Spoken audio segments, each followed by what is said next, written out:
talking about NBAA's formal statement on ethical business transactions with the man who came up with the idea, Jad Donaldson. From the National Business Aviation Association, this is Flight Plan.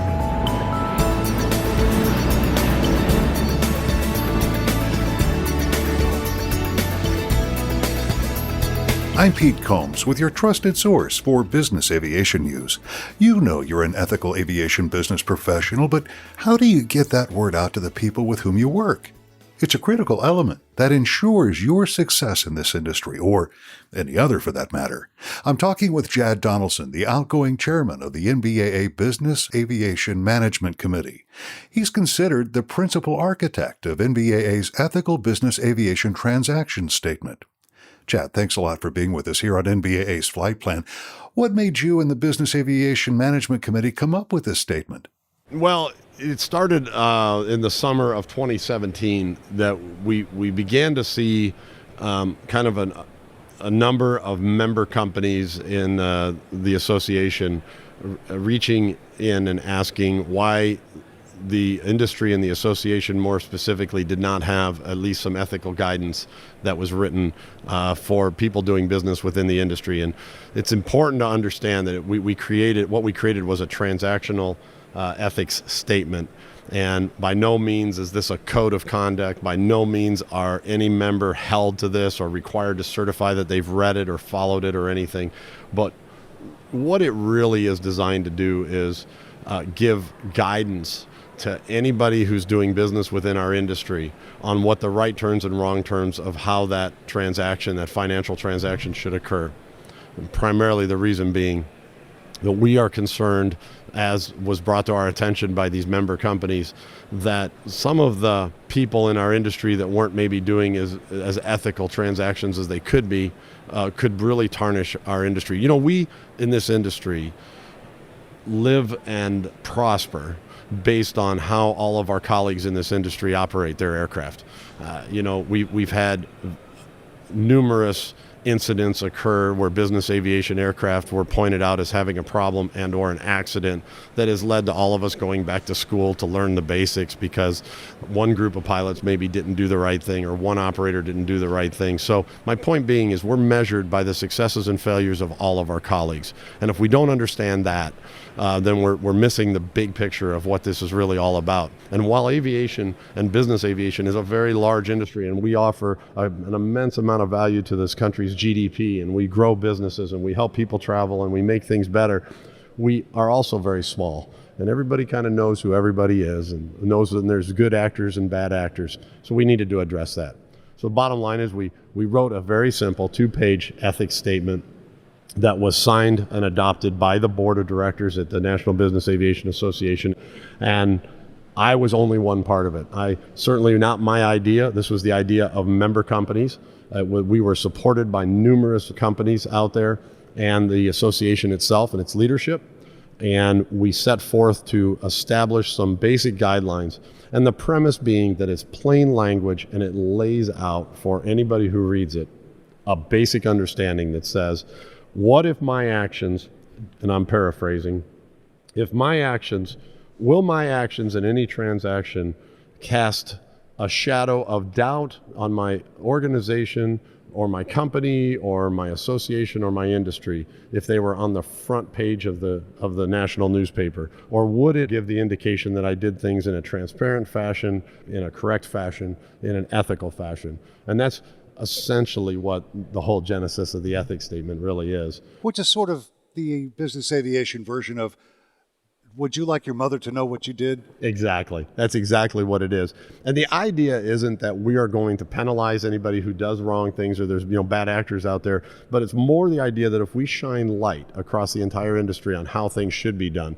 And let me just say, we're backstopping this with the Management Tools Guide, and we're adding what's called Appendix G to the actual guide, and we are going to allow all the different subcommittees in the genres of business aviation to add an ethical piece into there that we can begin to develop the very specifics of what do we believe ethical transactions actually look like. The 2-page ethics statement is not designed to encompass every single thing. It's designed to give you guidance. It's designed to be the keystone of a much bigger program that is going to be developed and built into our management guides guide through the BAMC for giving our member companies some good guidance on what to do and what not to do.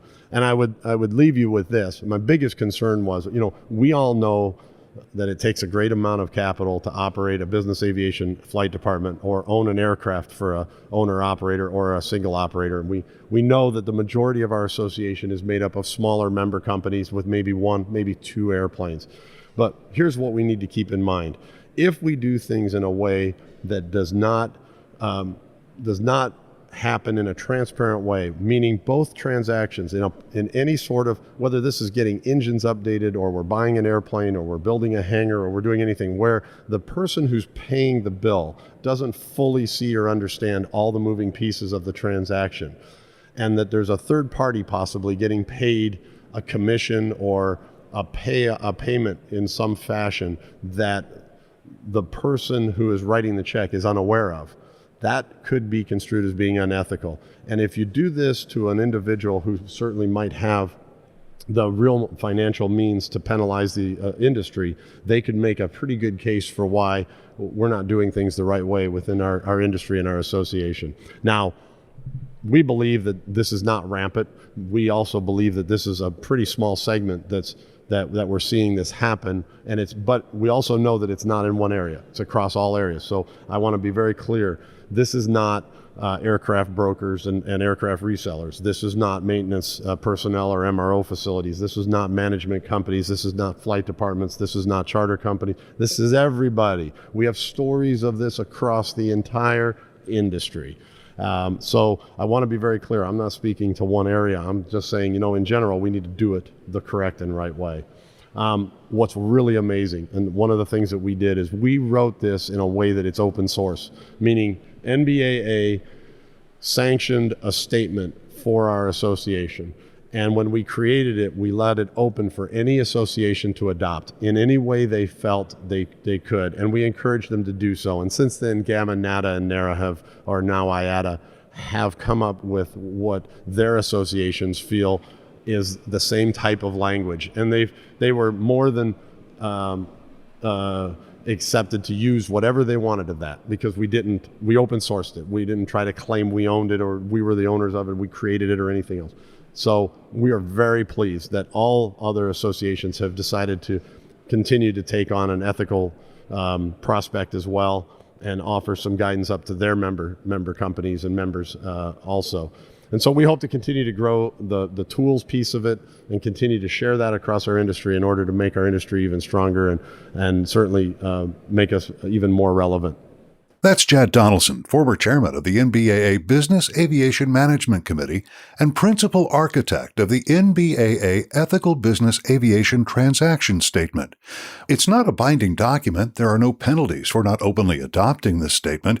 It says the companies adopting it, though, will be honest and ethical. Adherents avoid mixing personal and company business, conducting themselves in accordance with the highest standards of both personal and professional integrity. Money and business records, well, they're handled professionally and honestly, and those who decide to abide by these statements will comply with state, federal, and international laws, especially where government officials and candidates are involved.